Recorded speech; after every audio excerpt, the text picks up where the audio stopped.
Hey everyone, exciting news. We've officially launched the Paranoid Perspective Patreon. If you love what we do, unpacking conspiracies, chasing mysteries, and laughing through the weirdness, now you can support the show and get more of it. So for as little as $5 a month, you will get exclusive access and extra perks to the episode. Sarah, what do we get with Tier 1? So Tier 1 is the Curious Minds, and you get a shout out at the end of every episode. Next tier, this is what you guys really probably want.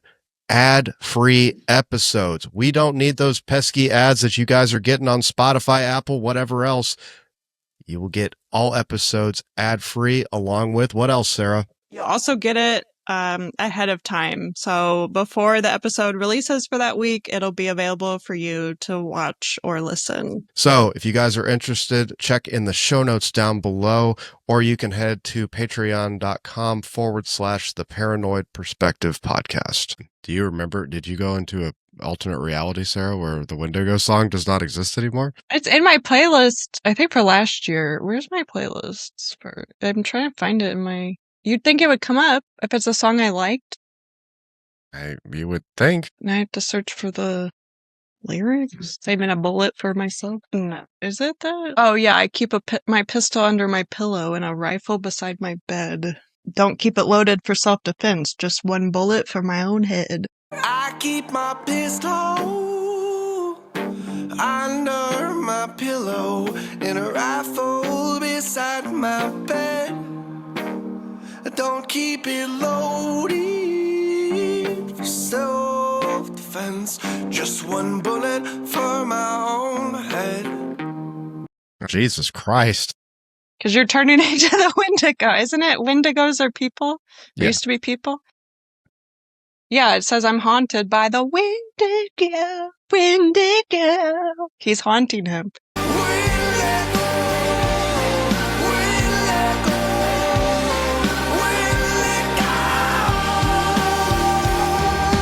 Wendigo takes control of my bones.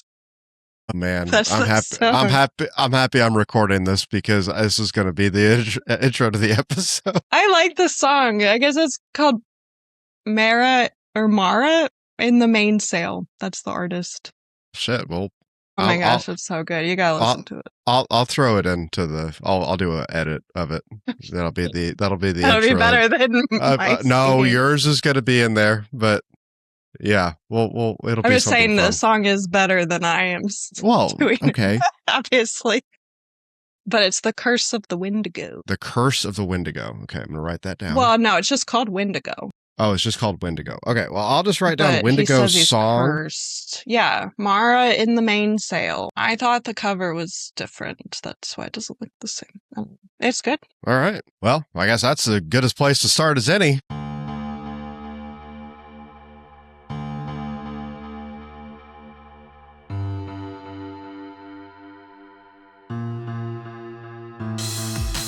Yeah. All right, welcome back to the Paranoid Perspective Podcast. I'm sure you know by the intro to this that we're talking about motherfucking Wendigos, and you know some of these legends and cryptids and stuff like that. They're like super ancient, right? Like you hear stories like they've been passed down for generations around campfires, you know, to keep children from behaving and not going too far into the woods. And sometimes they're meant to scare you, and there's some that kind of feel a little different.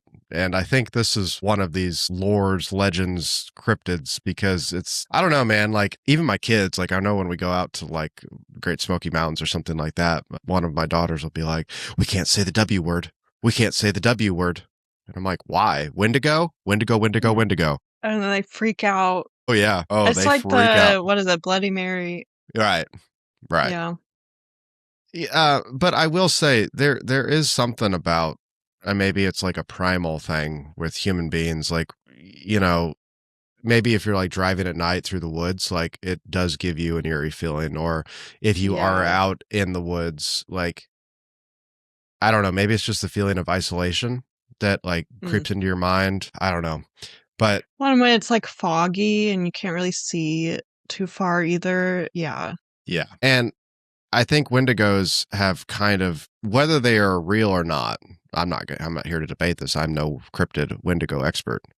But it's things that like early humans, like they were dealing with things like starvation during the winter. They were dealing with things like possibly having to resort to cannibalism in some cases to stay alive. Like these have been well documented things throughout human history. You know, it's like, it's nothing we're proud of. It's not like somebody was like, hey man, we got to go eat Bob or we're going to die. Hell yeah, let's do it, brother. You know, like, Yeah. it's like, you just got to do what you got to do.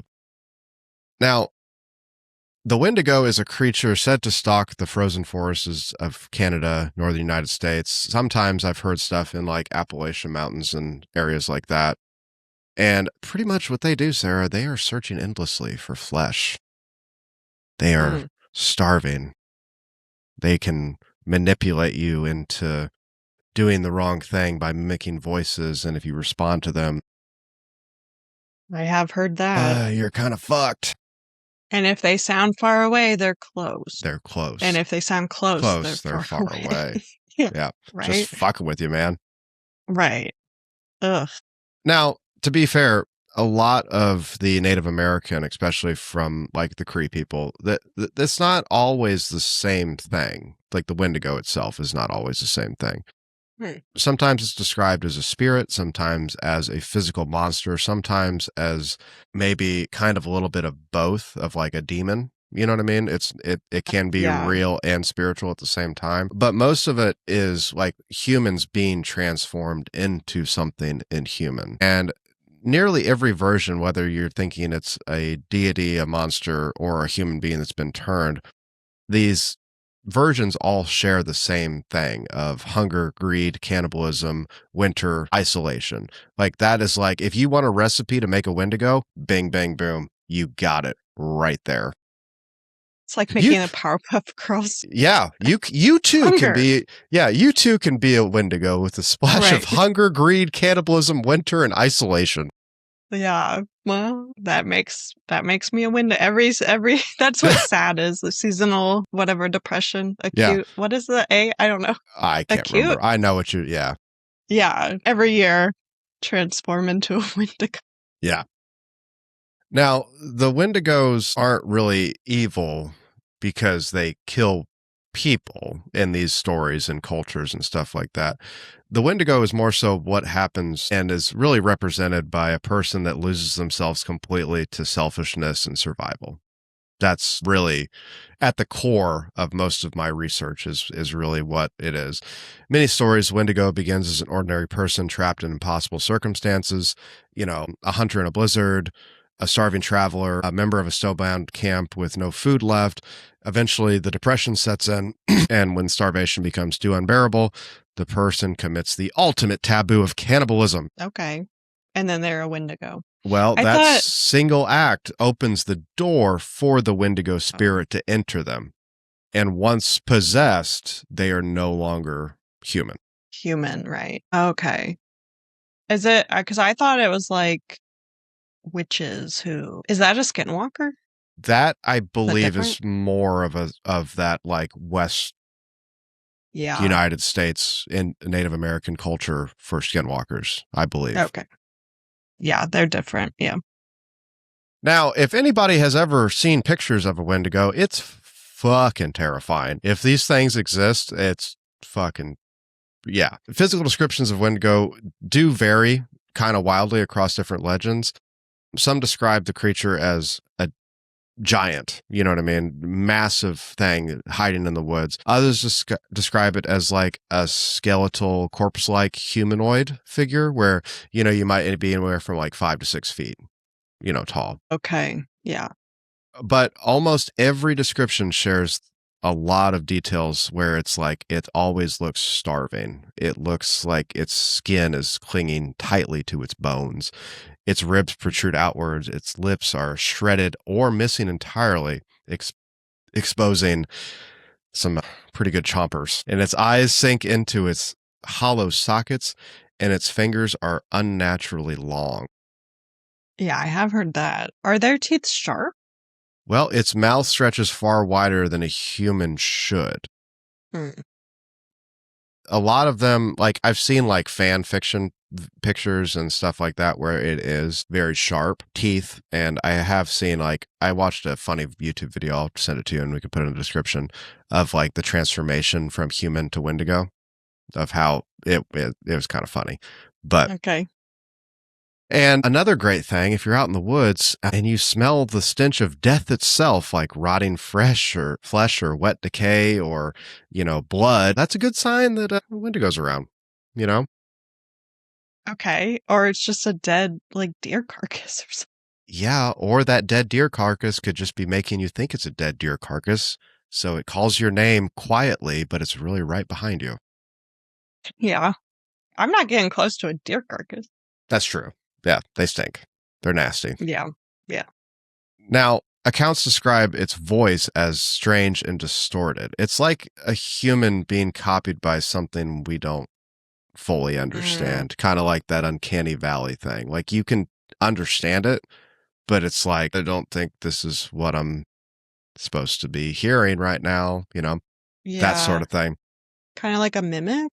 Sort of, yeah. Hmm. So it's like you can physically hear it and it's like, okay, that makes sense. Some people have even like, how like deers and elk and other species within that family, they like let out that almost like screaming sound, like bellow. It'll be like a human voice combined with that sort of weird. What?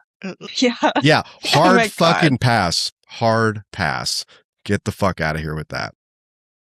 Modern culture often gives Wendigos antlers or a deer face. And I'm sure people have seen like that imagery online of, the deer skull, massive antlers, glowing eyes.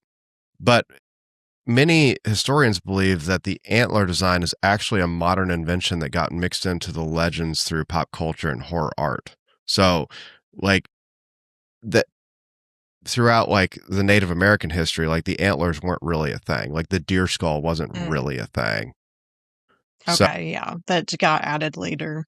Yeah, but I think that's worse because if you're out in the woods and you see something that's human looking, that's scarier. Right. Yeah. I would be Because you way might more try to help or something. right. Yeah. If it's close enough to being a human where you're still kind of wary, but it's like, it's probably just some dude starving, that's way worse. Because if I see a 6 foot tall bipedal bone skull antler, I'm not going fucking near it. Not going fucking near it. Yeah. It's like, we can leave now. Yeah. Now, we kind of talked about it a little bit, but how does one transform into a Wendigo? Because it's pretty easy if you want to do it. It sucks. Anyone can do it? Apparently. Yeah. It's the new hot thing. It's the new hotness, becoming a Wendigo. Yeah. Hot. Wendigo's hot. Yeah. Just like Mothman was a couple of years ago. There you go. This is where it does get pretty disturbing, though. The transformation into a Wendigo isn't usually very instant. It happens slow. It's like a disease or a possession or a curse. Most legends begin with like, it's all wrapped around like starvation, right? Like you're out, you have nothing to eat. And it's not just like, oh man, I haven't eaten today, I'm kind of hungry. It's like impossible hunger. Like you haven't eaten in days, possibly weeks. And, I don't know a lot of people that have experienced something like that, where it's just ongoing, never ending pain of being that incredibly starved. And the person starts becoming paranoid, aggressive, withdrawn. They stop sleeping. They stop acting like themselves. Some stories claim they began to crave raw meat. Others say that they become obsessed with eating constantly, but they're never full. And then this comes the psychological breakdown. The victim becomes isolated, violent, and erratic. They begin hearing voices, seeing shadows in the woods, feeling watched, and eventually the Wendigo spirit fully takes over after it's worn you down and broken your will. Oh, wow. So it's like it picks a victim to like break down. Yeah. Or it's a victim. You're a victim of your circumstances that kind of like the circumstance that you're in lets it get close to you. Like calls to it or something. Right. Yeah. Right. It's like taking glee in your suffering, and that's kind of what opens the door to it. Some indigenous stories say the victim's heart freezes into solid ice as well. Others claim the body physically grows larger as the hunger grows stronger, hence why some of these are massive. Like right? 9 feet tall. Right. Yeah. And the worst part about it is once you've made this transformation, your hunger will never be satisfied. No matter how much you eat, you're still starving. It Wow. just a constant state of just, man, I really need something to eat. And that person over there looks really good. Yeah. That's crazy. And some legends do say that the creature grows larger with every victim. So that might be another reason why you see very large Wendigos in some of these, or hear about them. Maybe it's been around for, a couple hundred years, maybe longer. And every time it eats somebody, that's what you're getting. You're something, just getting a little growth spurt every time. Right. Like levels up. Yeah. But it is sort of like an internal punishment. Like, your appetite expands endlessly, and you're trapped inside your own body, watching yourself consume people and still feeling hungry afterwards. Like, it's just a psychological nightmare fuel, so to speak. Yeah. They should do a movie where it's like from the human's perspective, like trapped in that. Hey, that'd be interesting. Well, who's a really good director? Michael Bay. No explosions in this one, okay? But dude, there you go. Once again, I am here for ideas and creative support. I will take an invoice. Yeah, me too. But I think one of the reasons why the Wendigo legend survived for centuries and still is going on today is it's not just really about monsters. It's more about like human mortality. And Wendigo represents greed without limits, consumption without restraint, selfishness destroying humanity. And when you really think about it, it really feels like incredibly modern. You know what I mean? And I hate to like segue that into it. Like, I'm not going to talk about just the cryptid, but like the symbolism behind what these indigenous people use the Wendigo stories for was to not be a piece of shit. Don't be a piece of shit. Like, that's what the true legends of these things are. So I hate to tell you guys that this is, there's going to be parts of this where I get a little philosophical here. So sorry about you. Because it's not just a creature. It's never enough. We kind of talked about this kind of in the previous episode about how like this embodiment of endless appetite it could be not enough money, not enough power, not enough consumption, not enough anything. Yep. You know what I mean? Yep.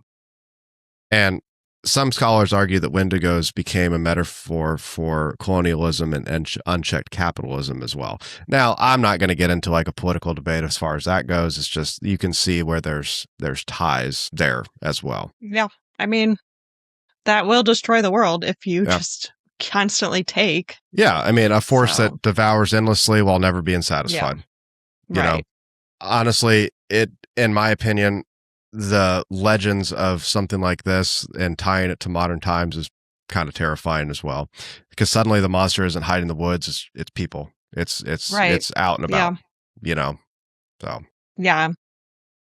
I do have a couple of actual Wendigo stories though, to dive back into the cryptid part of things. Like people who saw them? Or possibly became one. Okay. So we have one with a gentleman named Swift Runner. This happened in Alberta, Canada in the late 1800s. Swift was a Cree trapper. During one especially brutal winter, his entire family disappeared. Authorities eventually discovered something horrific. He had murdered and eaten his wife and children. Wow. Yeah. That is crazy. How many kids? I didn't get a specific on that. Now, here's the part that kind of comes unsettling. The food supplies that were reportedly available were not far from where he lived. This wasn't purely survival cannibalism. He just chose to do that. Yeah. When investigators questioned him, Swift claimed he had been possessed by the Wendigo, and according to local accounts, a lot of people believed him because before the murders, witnesses reportedly noticed a dramatic behavioral change, extreme paranoia, isolation, strange behavior, irresistible hunger that he could not quell. And I mean, it's the exact symptoms that the Cree believed in the Wendigo lore. Swift was eventually executed. Now, this story became one of the most famous examples connected to the alleged Wendigo possession, meaning that it was more of a spirit than, Right. something like that. And it raised a kind of disturbing question. Is this like simply just like a mental illness, or did the people around him truly believe they were witnessing a supernatural transformation? Which, to be fair, I mean, I think it could kind of be a little bit of both, because mental illness could be associated to something spiritual. I mean, we don't fully understand either one of those. You know what I mean? Some people do have those flips that just switch in their mind where they go from being normal, productive members of society to all of a sudden crazy. And it's like, not like, Yeah. What happened? Like, what was the thing that flipped the switch, you know? So, Right. Yeah. Well, and also, I mean, he knew the legend, so did he create it himself too? Like, that's it. That's the another other thing. possibility. Yeah. Yeah. I mean, because I just couldn't imagine what would compel a man to kill his family and eat them. Right. Especially when food wasn't far away. You know what I mean? Right. So Yeah, it's weird. psychologically, like, could he have just had like a mental break from the stress of trying to keep his family alive during a brutal winter? Probably. Or there is alleged Wendigo spirits floating through the wind in Alberta, Canada, that can whisper in your ear and take over you. Yeah. Right. So, I don't know. Stranger Things. I mean, Yeah. I could believe it. Another one, Jack Fiddler, also known as the Wendigo Hunter. What? Like a vampire hunter? The yeah. Wendigo hunter? How do you kill? I guess you could just kill them. Can you just kill them? I don't if they're think like full Wendigo? I mean, the other guy was executed, I guess. That's true. But I don't know if he was full Wendigo, though, either. You know what I mean? Right. This is a historical figure tied to legend, was a Cree chief named Jack Fiddler. Jack claimed to have personally killed multiple Wendigos. According to his testimony, people were already in the process of transforming. So he killed people to prevent their further death of becoming right. You like know, fully Wendigo. But to a lot of authorities, this sounded like murder. Now, within spiritual tradition, though, it was considered protection. And I don't know, man. Like, I think it's like, imagine living in a culture where people generally believe that you could transform into a flesh-eating monster. You know what I mean? Right. Yeah. It's kind of like the witch trials in Salem. You know what I mean? Like, is it like a mass hysteria? Like, did you accidentally eat some bread with too much mold on it, and now you're all fucking hallucinating? Or, you know, is it actually supernatural? Right. Yeah. Is it murder or is it self-defense? I guess kind of like, Now, I don't know. I don't know. Jack was eventually arrested. Before the trial, he did die under mysterious circumstances, which I could not figure out what those mysterious circumstances were. Okay. And it's still debated. Yeah, that's what I was going to say. It's still debated whether it was a murder or something rooted more in the spiritual. So right. Well, so when you kill like the Wendigo, I mean, if it's a spirit, it's just going to go on to the next person, right? You don't actually kill the Wendigo. Yeah, because you're just killing the body of what it possessed, right? I mean, I guess it's the same thing as like if you were to think about it like demonic possession and like Catholic and Christian sort of roles. Right. Like you're not going to kill a demon. Like you're not, it's not possible for you to kill a demon. Now you can kill the thing that it inhabits or destroy the thing that it inhabits, but you're not going to kill the actual entity itself. So, right, yeah. I don't know. Now, we've kind of talked about this a little bit, but there is Wendigo psychosis. Okay. So there's a psychological condition connected to this legend, or at least there used to be. It's not really called Wendigo psychosis anymore, but yeah. But anthropologists described it as a cultural bound syndrome involving intense fear of becoming a cannibal. Like you're getting paranoid about like, oh man, I can't eat. Fuck, I'm going to have to eat my kids. Like, you know what I mean? Okay. Yeah, that would be. Oh my God. But there was also like a complete opposite effect with the psychosis of an obsession with eating human flesh. So it got kind of weird like that. This was also preceded by extreme paranoia, extreme violent behavior, and here's the key part: belief in the possession by the Wendigo spirit. Right. So you're believing it, you're making it happen, kind of. Yeah. Yep. Cases were allegedly documented in isolated northern communities during famine conditions as well. So once again, you're leaning into this lore of every time winter comes around, like you have the risk of running into, if not becoming, a Wendigo. We're going to be short on food this winter. We don't know what it's going to be. It could be extremely rough. And who knows? You could be sitting in your cabin one day and want to eat your fucking kids. And if you do that, sorry about you. You're going to be a Wendigo now. Right. Yeah. That's crazy. Modern It'd be so scary to live like that. If you think that, well, like one more day of I'm gonna eat my kids. Like here's the thing about that though. People have lived in those conditions longer than we've lived in the conditions we live. Yeah. You know what I mean? Like, but not everyone's eating their kids. I don't know that you know. Or did they? I mean, yeah. Maybe we're all Wendigos, Sarah. We're all products of Wendigos. Yeah. Yeah. I mean, to be fair, we did come all across the world, and a lot of people did live in winter conditions for many, many, many, many, many centuries. So who knows? I mean, you could be sitting here. Sarah, we both could be Wendigos right now. Yeah, we could be. That's why you had so many kids back then. Yeah, just in case you got hungry. Right. Just to make it through each winter, just one kid a winter or something. Be like, all right, we lost Sam, but we still got 10 others, so we're good. Hey, we're good. We can keep the bloodline going, and we can still eat. Right. Yep. Modern researchers do argue heavily over like whether this is real or not. I mean, I think it was probably product of your environment. It some say it's a legitimate, psychological disorder shaped by cultural beliefs. Other argue that it was pretty exaggerated and misunderstood by outsiders, which I think both can probably be true. Right. Yeah. Yeah, you're telling me something was misunderstood by an outsider? That never happens. I know, right? Right. Yeah. And some critics believe that colonial writers sensationalized indigenous traditions entirely.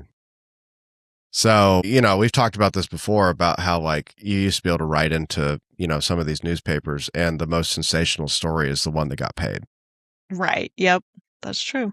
So you start talking about like, dude, I was up in Alberta, Canada, living in the wilderness, and these people, man, they eat people, and then all of a sudden they turn into freaking deer people, and it's like, yeah, that'd be a pretty sensational story for back in the day.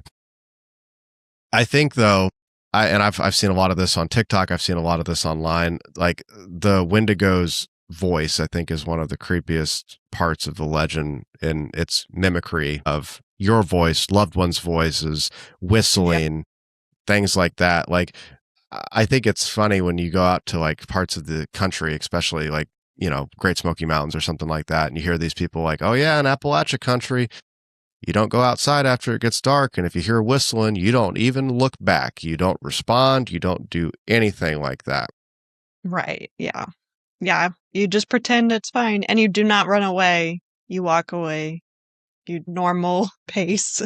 Yeah. Well, and the worst part about it is it's kind of like that uncanny valley thing, right? So like if you're out like having a fire and then you hear your name called out of the darkness, and like it sounds like a voice, but it also sounds slightly wrong. Like, right, yeah. I don't know about that. Yeah. There are stories of Wendigos using voices to lure victims into forests, and then consuming them.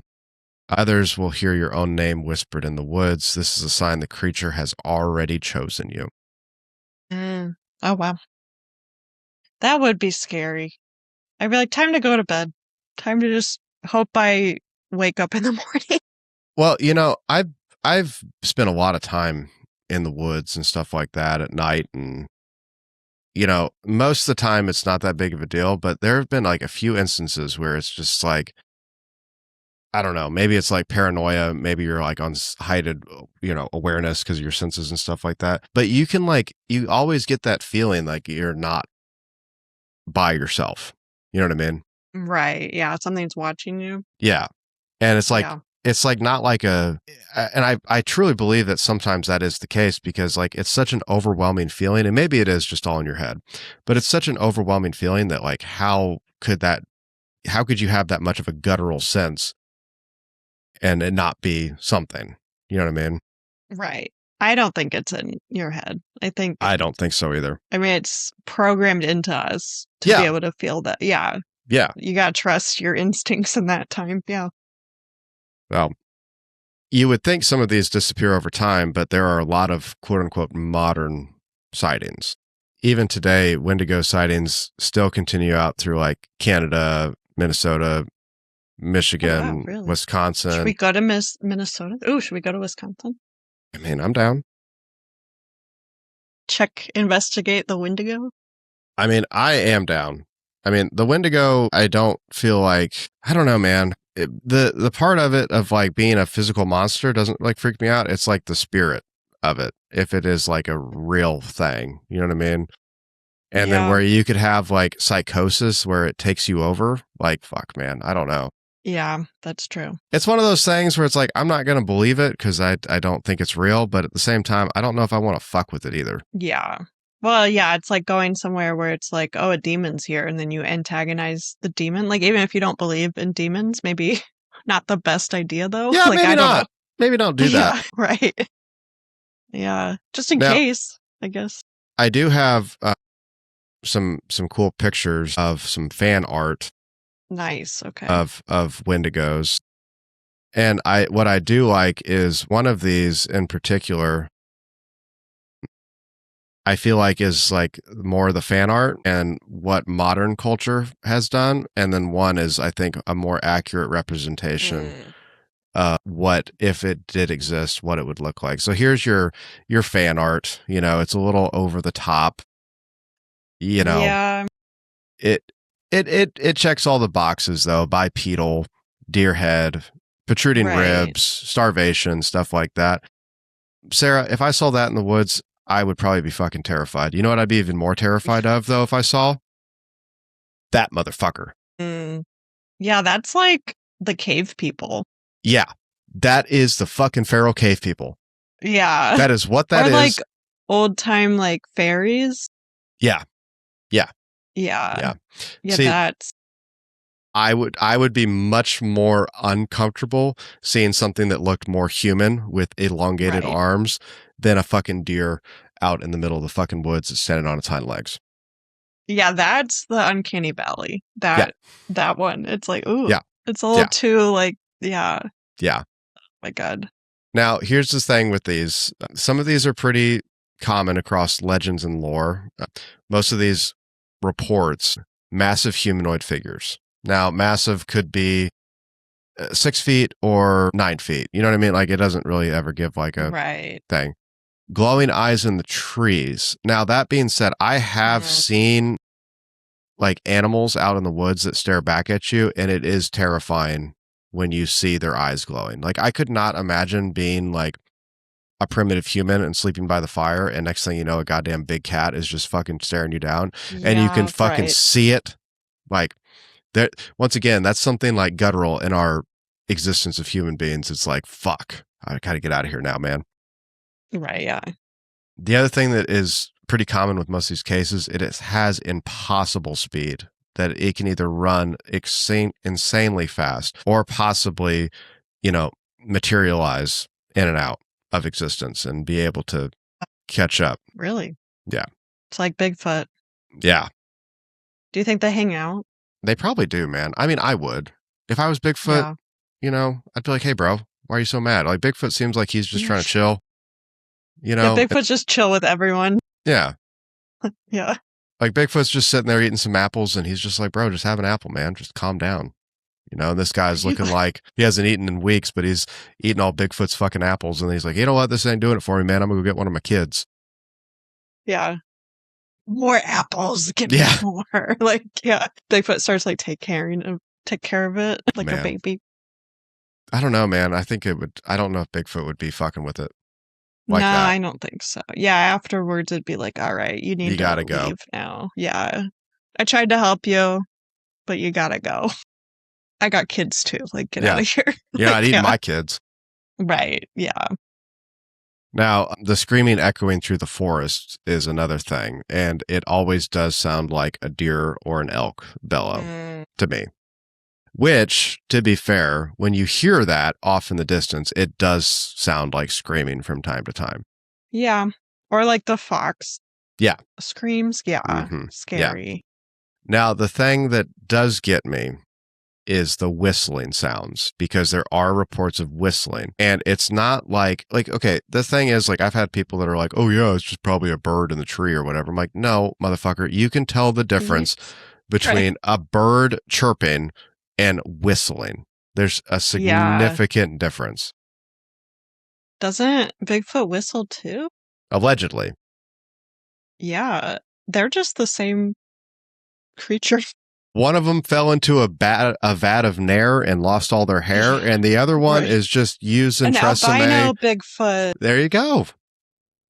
There you go. We've cracked the case. We've cracked the case. An albino Bigfoot that underneath of his fuzzy exterior, he is really slim and lean, okay? Yeah. He eats a lot of chicken. Because the Portlock legend, too, had it being like a man that turned into it. Yeah. Too. And they don't eat people, I guess. Well, you don't know that. That's true, yeah. I don't know. They do sound very similar. I mean, with the whistling. Well, some of it's similar. Yeah. Well, you can always find like correlation between, different stories and lore and stuff like that. The thing that always has and probably always will freak me out when I'm in the woods is when everything goes unnaturally quiet. Yeah. That's when it's like, okay, something is here. And that's worse than me. That's worse than me, because that's the thing. Like I remember even on the property that we grew up in, like going out to the woods and doing that, like there would be times when it would go completely fucking silent. And I remember it's like, it's crazy when it happens, because it's almost like you're watching it in a movie when like something bad is about to happen, where the sound just drops out. And it doesn't seem like that should ever happen. Like there should be wind, there should be leaves rustling, there should like even if the animals aren't like moving or communicating, there should be some sound. And then when it just completely drops out, it's just like, oh fuck, you know what I mean? Yeah, that's true. The wind does like stop too. Like what is up with that? Yeah. There are stories like a hunter in northern Ontario claimed he saw an emaciated figure standing motionless between trees during a snowstorm. He said it was 8 feet tall. His arms hung below his knees. It never blinked, and then suddenly it moved. And it wasn't like an animal or a person. It was like as if it was gliding. So that's almost like alien territory though, too. Right. Yeah. That's gross. I don't like that. What would you do if you just saw something like gliding? Shit my pants. It's like a vampire. Yeah, that's too. Maybe that's like vampire legends too come from this Wendigos thing. Yeah. Oh my god. Another camper claimed something circled his cabin for hours, scratching against the walls.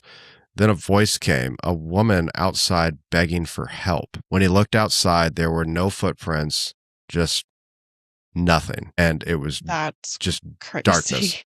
Yeah. Oh my god. Yeah. What do you do? Just don't fucking leave. Wait till. Yes. Well, no, but can't call the cops or something? I don't know. I don't know. Now, this next segment that I have is really going to focus on like the silence of the forest, kind of like what we just talked about. Mm-hmm. You know what I mean? Everyone describes the forest becoming unnaturally silent. No birds, insects, wind, complete stillness. And for everybody that's spent any time in like deep wilderness, you know exactly how disturbing that fucking is. Nature is never truly silent. So when it stops, your brain is like, oh shit, what the fuck is going on? Some paranormal researchers believe predators create this effect naturally. Others think it's simply a heightened perception when you're in the woods because you are isolated. But witnesses, in my case, I'm a witness to this, insist that the silence feels fucking wrong. It's almost like everything around you is holding its breath and waiting. Right. Yeah. It's really like unsettling. I don't know. And then you're just like standing there, like not breathing too, like what, like just waiting for what's happening. Yeah. Or there's like idiots that are like, well, let's just keep like there's people who don't notice. Yeah. Yeah. Well, let's go towards what we just heard, the scream in the woods. That sounds like a great idea. Right. Let's make as much noise as possible through this forest. Yeah. Now, we did talk about at the beginning the difference between like skinwalkers and Wendigos a little bit. And the modern internet culture mixes these up quite a lot between Wendigos and skinwalkers. They are very, very different legends. Wendigo primarily comes from folklore centered around starvation, greed, and cannibalism, where the skinwalker comes from more traditions that involve witchcraft and shape-shifting. Okay, yeah. Unfortunately, pop culture does blend these together to get one giant, scary forest creature. Right. You know what I mean? Yeah. Yeah. The Windowalker. I can't. The Windowalker. Yeah. I like Skindigo better. Skindigo's better. Yes. Sarah, t-shirt. I'm writing down Skindigo. We're fucking. Well, because skinwalkers can like choose when to transform, right? I think so. Like they can go back to human, and Wendigos really can't go back. Yeah. Skindigo. Yeah. Sarah, we need to come up. Oh, dude, what's that taco commercial with taco shells where you have that little girl that says, "Oh, why not both?" Boom, Skindigo. Yeah. Right. And then we can have an image of the skinwalker Wendigo doing like, "Oh, why not both?" And there you go. Right. Bing, bang, boom. We have it. Hey, listeners, do not fucking take our idea. This is copywritten right now because I'm saying it right now. This is our idea. I'm just kidding. Yeah. If you do it, send me one. Well, it better be for free. It will be for free. 100%. Yeah. Many legends or indigenous people of these legends have criticized a lot of this really heavily because these aren't here to entertain them. They are spiritual traditions with deep cultural meaning. And a lot of them, like the Navajo people out in the West United States, like they won't even talk about the skinwalker. Like it's right. Yeah. It's not something they fuck with at all. Mm-hmm. So it's kind of funny that we kind of poke fun at it. And once again, it's not one of those things that I'm saying, oh yeah, it's 100% legit. It's real. I don't think it is, but I also don't want to find out. Right. Yeah. Yeah. Better not to mess with it. Yeah. That much. That's a sign. Man. Did you do that? Or it just fell? No, I didn't do that. That's a sign. Oh my God. Don't mess with the wind. What did we say? Skindigo. We said the skinwalker is what we were talking about. Yeah, right. Yeah, that's when it was like, yeah, fuck you. The Wendigo is like fine, but yeah. Well, next thing you know, I'm gonna be going out to my car and I'm gonna hear a whistle or like, "Hey, Jake, come over here." I'm like, "Fuck, man." Yeah. Anyway, we'll just ignore it. All right, I'm gonna try my best to. Now, we need to get a little weird because we are the paranoid perspective. Some cryptid researchers believe the Wendigo is something my God, I can't talk now. Fucking spirit of the skinwalkers in me is very paranormal. Possible theories include demonic entities, spirits feeding on suffering, starvation, violence, interdimensional beings, kind of like what we talked about, possibly Bigfoot-esque, you know what I mean? And a creature crossing in and out of our reality through isolated wilderness areas. The Tupela theory, an entity created and empowered by collective belief or fear, kind of like Slender Man. Right. Yeah. Yeah. I could see that. Or an actual spiritual parasite, a force that possesses vulnerable human beings during trauma or starvation. The psychological horror aspect of all of these theories make it kind of like unsettlingly plausible because, right. Unlike Bigfoot, the Wendigo actually like attacks your mind first. You're not going to get attacked. Like there's very, very, very, very few records of Bigfoot or bipedal creatures attacking people like just unprompted. You know what I mean? But this one, it's like it's going after you to break you down, almost like a demonic possession. Mm-hmm. Yeah. Yeah, that is scary. Wendigos did come into modern pop culture, though, through like movies, video games, TV shows like that. Films like Ravenous, Antlers, The Ritual. I have seen The Ritual and Pet Sematary. and they do pull a little bit from like Wendigo mythology.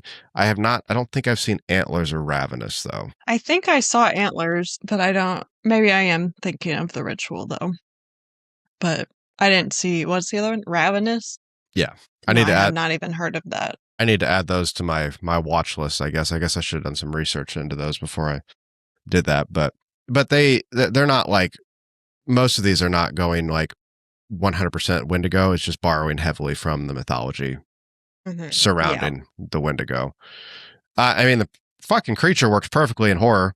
It combines the terrifying concepts of the wilderness, losing your humanity, compiled with psychological hardships. Yeah, dude, like that's perfect horror movie right there. You know what I mean? Right. Because, I mean, deep down, like, I think everybody is scared of something like that, you know, being isolated by yourself, nowhere to go, no one to help you, starving, you know, afraid of becoming something, you know, monstrous yourself. That's really like the core idea of what the Wendigo represents, I think. But the scariest thing about the Wendigo, in my opinion, is what we've been talking about this whole episode, is not what it is physically, if it does exist, it's what it symbolizes. You know, consumption, destroying humanity, and you know, the Wendigo is what happens when appetite becomes your identity. You know what I mean? Right, yeah. Like your whole existence is to just get more and do more and have more, buy more, want more, need more, never stop, you know, never be satisfied. You're never satisfied, yeah. Right. Well, greed is one of the 7 deadly sins. It is true. And I mean, it's kind of like I kind of alluded to earlier. It's always funny to me when like some of like these older cultures, like a lot of their teachings and lore and stuff like that still holds true today, as far as like from a philosophical mindset. You know what I mean? Like, right. A lot of those things that we just talked about sound an awful like the curse of the Wendigo. And maybe that's one of the reasons why this legend still persists so much, you know? Yeah. I mean, it's timeless. If only people would listen to the advice, though. I don't know. But like I said, I was going to go like cryptic deep dive on this, but I figured this would be a better way to approach it. You know what I mean? Because, I mean, I could sit here and I could pull up fan art and Reddit stories and stuff like that. And who knows? Right. Maybe I could do that. Maybe we could do that for a no shit cryptid episode here in the future. But the more I looked into like what Wendigos were, it was more of like the downfall of the individual as a human being. Yeah. Yeah, I like the symbolism a lot. Yeah. Should be in more books. I'm sure there probably are. But yeah, I'm sure it is. I just like that it's not just some scary monster that, you know, we can watch a movie about or just talk about, or like I said, show pictures of what they possibly look like according to fans and stuff like that, you know, because it has a lot more meaning to it than just the scary Wendigo picture. You know what I mean? Yeah. So. Yeah, it's a good life lesson. Yeah. Oh, speaking of scary Wendigo pictures, I have one more to share with you. And once again, if I saw this in the woods, I'm shitting my pants. Is it hot? Look at that motherfucker. Yeah. That is like the feral cave people. Why are its eyes like white? It's like it's blind. Sarah? Oh my God, they're the same. It's feral the same cave people. Thing. We need to talk about that. The feral we do need to do feral cave people. For sure. Yeah, because that's scary. They're cannibals too. Are they just a society of Wendigos, maybe, or something? They all band together. They all are like, hey man, if I don't want to be hungry by myself, we're all going to be hungry together. Okay. Right. Well, safety in numbers. They can go kill more people. But I don't know more people. I don't know if a society of Wendigos would work though, because if they're constantly focused on, you know, their greed and selfishness, then they wouldn't want to be a part of a community. And the isolation part of the legends too. They are generally very isolated. True. So right. Because what would they become if they became a community? If they're no longer isolated. It's not really a Wendigo anymore. The coalition of Wendigo and Wendigo-like people. There you go. We're going to start an organization, Sarah. This is a safe space for all of you Wendigos out there. Yeah. Let's make a sticker. Well, A little like seal sticker, like the US seal, but make it for the Wendigo Society. hey, the city that they live in is going to be called Skindigo, by the way. Skindigo, yeah. Skinwalkers are welcome too. But yeah, Maybe there I all go. cryptids. Maybe, probably all. I mean, they're all Yeah. interdimensional, welcome all, Right. open up a portal and everybody come party. Yeah. But, and then they eat all the people. Or I wonder what happens if a Wendigo eats a Wendigo. Does he get like double? A super Wendigo? A super Wendigo. A Swindigo? Okay, listeners, I don't know. that's going to wrap. Good. That's going to wrap it up for this episode on Wendigos, and look forward to our Skindigo t-shirt that's going to come out. I do like that one, yeah. That one definitely has to happen. So, yeah. But yeah, I hope you guys enjoyed the episode. Check us out on all social media platforms. Just check the Paranoid Perspective podcast and you'll find us there. Check out our Patreon at patreon.com/The Paranoid Perspective. Got some extra perks and stuff like that over there. Sara, today we have an Amazon affiliate link that actually makes sense for this episode. What are we affiliated and shilling for today? It's called Twisted Cryptids. It's a strategy card game where you play as a cryptid. I don't know if Wendigos are in it, but Bigfoot is. The big players are. I guess Wendigo's not mainstream, maybe. I don't know. Minor leagues. Well, because there are expansion packs. Maybe there would be a future expansion for the Wendigo. Or maybe we can petition them to have a complete Wendigo set. So right. Well, there you go. But for now, it's just the general game. Well, there you go. Go get the general game and play as a cryptid. You can have our Michael Bay movie as where you were a Wendigo, but you're not a Wendigo. Right. Yeah, don't let it take over your life. Don't let it take over your life and don't eat your kids. I think of all things, Sara, that is the primary message of this episode. Don't let things take over your life and don't eat your children. I think those are easy or rules to live by. Or your spouse. Yeah, don't do that. Yeah. Anyone else, I guess. Anyone else is questionable. I will say loosely depends on the circumstance.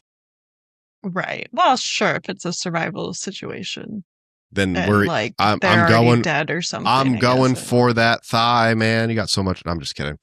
I don't want people to think I'm a Wendigo. Next thing you know, I'm whispering names and whistling at you in the woods. I can't whistle, so I'm safe. Maybe you will develop the ability. The second you can whistle, I'll know the transformation is underway, Sara. Yeah, that's the first sign. And then I am singing that song. You'll be starting to sing that song too. Dude, I cannot wait. Listeners, you've already heard portions of the song. Sara serenaded you beautifully at the beginning of this episode. Right. But it's a good song. I'm going to have to check it out. And it'll be in the beginning of this episode. So, okay. All right, listeners, thank you for guys enjoying this podcast. Or, yeah, I hope you enjoyed this podcast. I think it's kind of rude for me to assume that you enjoyed it. But, yeah, no, fuck that. You enjoyed the shit out of this. But, yeah. Right. If you want to help support the show in any other way, the easiest and free way is to share this podcast with a friend. Like, comment, share all the typical buzzwords that you already know how to do. And as always, just because you're paranoid doesn't mean they're not watching. See you next time on The Paranoid Perspective.